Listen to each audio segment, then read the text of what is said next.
Bahasa Indonesia itu keren banget ya. Nggak cuma buat ngobrol aja, tapi ada banyak fungsi lainnya juga loh. Iya, pasti keren dong. Bahasa Indonesia juga bisa membuat kita berbaur dengan orang lain, beradaptasi, dan juga belajar tentang norma-norma sosial. Terus, tadi kita juga bahas tentang ragam bahasa kan ya? Coba aku ingat-ingat dulu ya. Oh iya betul, ada ragam lisan dan tulisan. Ragam lisan itu cara kita nulis yang benar. Kamu salah tahu. Ragam lisan itu cara kita ngomong. Kayak lafal, nada bicara, pilihan kata-kata, dan tata bahasa. Sedangkan ragam tulisan itu baru cara kita nulis, termasuk ejaan dan tanda baca yang benar. Oh iya maaf aku salah. Tapi seingat aku selain itu masih ada juga ragam sosial, ragam fungsional, sama ragam sastra. Kalau yang itu aku lupa. Apa ya itu? Ragam sosial itu kayak cara kita bicara yang sesuai sama norma di lingkungan kita, kayak ngomong sama temen dan guru di sekolah atau sama keluarga di rumah. Nah, kalau ragam fungsional itu berkaitan sama bahasa yang kita gunain di pekerjaan atau lembaga, kayak di sekolah ini. Oh iya, aku ingat sekarang. Kalau ragam sastra itu yang lebih banyak artistiknya kan? Penulis biasanya lebih mentingin keindahan seni, pakai simbolisasi, dan gabungin unsur keindahan sama unsur eksternal. Iya, intinya bahasa Indonesia itu nggak cuma buat bicara aja, tapi juga punya banyak ragam dan fungsi yang bikin dia seru buat dipelajari ya. Bener banget, bahasa Indonesia itu kaya dan seru banget buat dipelajarin. Ada yang tahu gimana asal-usul sejarah bahasa Indonesia? Kamu tahu nggak? Aku penasaran nih gimana sejarah bahasa Indonesia itu. Tahu dong, bahasa Indonesia tuh berasal dari bahasa Melayu, yang asalnya dari keluarga bahasa Austronesia. Oh gitu, tapi kan pasti segala sesuatu punya akarnya. Jadi gimana ceritanya bahasa Melayu bisa jadi bahasa Indonesia? Jadi, bahasa Melayu ini mulai dipakai sama Kerajaan Sriwijaya di abad ke-7, dan ada pengaruh dari bahasa Sanskerta, Hindi, Tamil, dan bahasa Tionghoa. Terus, pedagang dari berbagai negara kayak Portugal juga ikut ngaruhin bahasa Melayu. Contohnya, kata bandera dari bahasa Portugal diubah jadi bendera, atau kata bakpao dari bahasa Mandarin yang diubah jadi bakpao. Oh gitu ya? Aku dengar juga pedagang dari Portugal, Belanda, sama Spanyol ikut campur-campur bikin bahasa Melayu makin kaya. Betul banget. Dan pas Semenanjung Melayu dan Singapura terpisah, itu juga ngaruhin perkembangan bahasa Melayu. Nah, pemerintah kolonial Belanda pada waktu itu sadar kalau bahasa Melayu ini penting buat administrasi. Jadi mereka ngajarin bahasa Melayu di sekolah dan nyatain kalau itu bahasa pengantar buat penduduk pribumi. Terus, kelanjutannya gimana? Lanjutannya, bahasa Melayu semakin tersosialisasi dengan diterbitinnya buku Kitab Logat Melayu di tahun 1901. Dan Ki Hajar Dewantara ngusulin bahasa Melayu jadi bahasa nasional di tahun 1916, yang kemudian didukung sama Muhammad Yamin di Kongres Pemuda tahun 1926. Makasih banyak.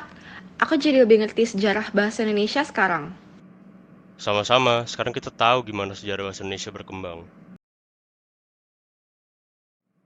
Selamat pagi Kiki. Hari ini kita akan membahas pedoman umum ejaan bahasa Indonesia. Kamu tahu nggak apa itu pedoman umum ejaan? Tahu Bu, pedoman umum ejaan adalah aturan untuk menulis dan mengucapkan kata-kata dengan benar dalam bahasa Indonesia. Contoh pedoman umum ejaan dalam bahasa Indonesia adalah sebagai berikut. 1. Huruf kapital. 2. Huruf kecil. 3. Pemisah kata. 4. Ejaan dalam kalimat. 5. Tanda baca. 6. Singkatan dan akronim. 7. Ejaan bahasa asing. 8. Pemakaian huruf. Bagus Kiki. Selain itu, pedoman ini juga mencakup penggunaan diksi. Apa kamu bisa menjelaskan apa itu diksi? Bisa Bu. Diksi adalah pemilihan kata dan cara berbicara yang tepat untuk menyampaikan pesan atau informasi dengan efektif. Beberapa contoh diksi. 1. Diksi formal vs informal. 2. Diksi yang emosional. 3. Diksi untuk mendeskripsikan karakter. 4. Diksi untuk menggambarkan suasana. 5. Diksi dalam puisi. 6. Diksi dalam iklan. Benar Kiki. Sekarang pembentukan istilah. Bagaimana istilah dalam bahasa Indonesia dibentuk? Istilah dalam bahasa Indonesia biasanya dibentuk dengan menggabungkan kata-kata yang sudah ada atau menggunakan akar kata tertentu, Bu. Sangat tepat, Gigi. Terakhir, definisi. Apa arti dari kata definisi? Definisi adalah penjelasan yang menguraikan makna suatu kata atau konsep secara lengkap dan jelas. Karena kamu sudah memahami dengan baik, mari kita lanjutkan dengan latihan tentang pedoman umum ejaan dan diksi.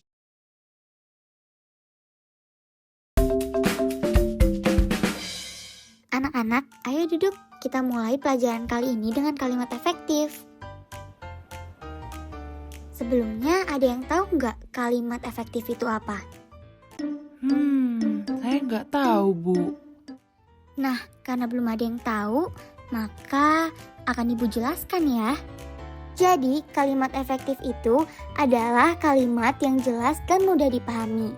Bisa dikatakan sebuah kalimat itu efektif apabila seseorang bisa memahami dan menyampaikan kembali kalimat tersebut dengan gagasan seperti yang dimaksud oleh si pemberi pesan. Nah, menurut kalian kalimat yang bakal Ibu sampaikan ini efektif gak ya? Coba dengarkan ya, sangat banyak sekali bulu bebek yang berterbangan di kandang ayam. Bukan Bu, kalimat yang Ibu sampaikan barusan bukan kalimat efektif. Seharusnya kalimat efektifnya menjadi seperti ini. Banyak sekali bulu bebek yang berterbangan di kandang ayam. Yap, betul sekali. Selamat ya Virginie, kamu dapat 1 poin. Nah, selanjutnya kita masuk ke materi kalimat sederhana ya. Kalian bingung gak sih kalau ada kalimat yang bahasanya terlalu rumit dan sulit untuk dicerna? Kadang-kadang iya Bu. Oke, tadi kan Ibu udah jelasin apa itu kalimat efektif.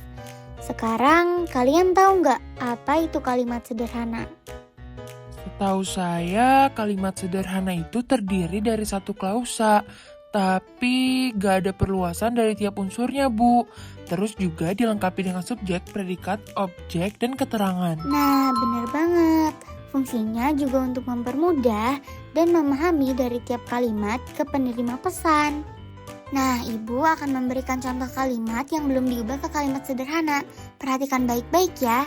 Contohnya, kalimat perintah digunakan untuk memberi perintah atau meminta orang lain melakukan suatu hal. Dan jenis kalimat ini bisa disampaikan secara halus atau memaksa, tergantung konteksnya. Nah, gimana nih kalimat yang Ibu sampaikan terdengar sangat rumit gak sih? Nah, sekarang kita coba sederhanain jadi seperti ini. Kalimat perintah digunakan untuk meminta orang lain melakukan suatu hal, tergantung konteksnya. Gimana kalau seperti ini kedengarannya lebih mudah dicerna kan? Oke, selanjutnya kita akan masuk ke materi paragraf akademik. Sebelumnya Ibu mau tanya dulu nih, apa sih yang kalian ketahui tentang paragraf akademik? Paragraf yang isinya tentang akademik, itu bukan Bu. Jadi gini, paragraf akademik itu punya ciri khas tersendiri, yaitu memiliki kalimat topik yang menjelaskan ide utama paragraf, dan diikuti oleh kalimat penjelas yang menjelaskan lebih lanjut tentang kalimat topik, dan diakhiri dengan kalimat penegas atau kalimat kesimpulan. Fungsi dari paragraf akademik sendiri itu adalah untuk mengekspresikan gagasan utama yang ingin disampaikan oleh penulis dan menjelaskan keseluruhan ide pokok dengan mudah.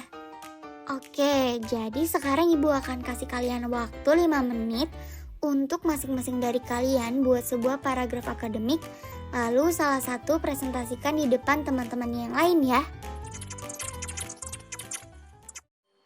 Pulau Bali merupakan salah satu destinasi wisata terpopuler di Indonesia. Pulau ini terkenal dengan keindahan alamnya yang memukau, seperti pantai-pantai yang indah, sawah-sawah hijau yang luas, dan gunung-gunung yang menjulang tinggi. Selain itu, Bali juga memiliki kebudayaan yang kaya dan unik, seperti tari-tarian tradisional dan upacara keagamaan yang meriah. Pulau di Bali juga terkenal dengan keramahan penduduknya yang ramah dan sopan. Semua hal ini membuat Bali menjadi destinasi wisata yang sangat menarik bagi wisatawan lokal maupun internasional.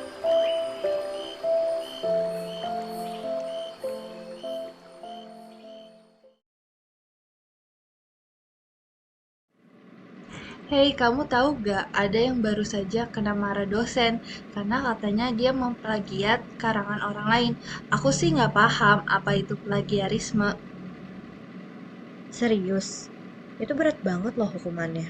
Sebenarnya plagiarisme harus dihindari sih dalam penulisan karangan ilmiah.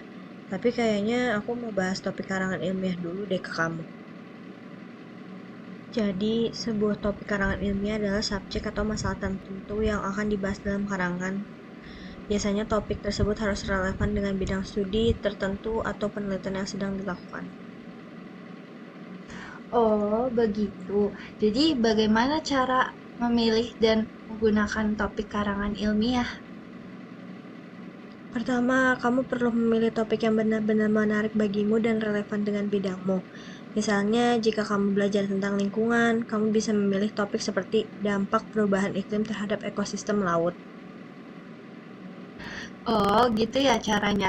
Aku akhirnya paham. Terima kasih ya, Bel. Tapi Bel, aku mau ke kantin dulu ya. Iya, sama-sama. Oke, Tasya. Hai Bella, aku tadi nggak sengaja mendengar percakapan kalian berdua.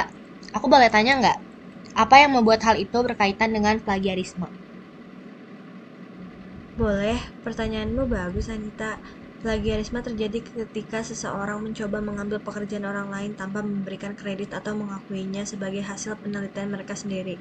Contoh plagiarismenya adalah dalam karangan ilmiah bisa berupa mengambil paragraf atau ide dari sumber tanpa memberikan kutipan atau sumber yang jelas.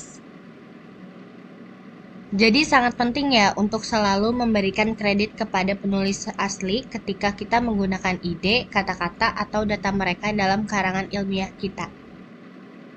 Iya, karena itu adalah bagian dari etika dalam dunia penulisan akademik.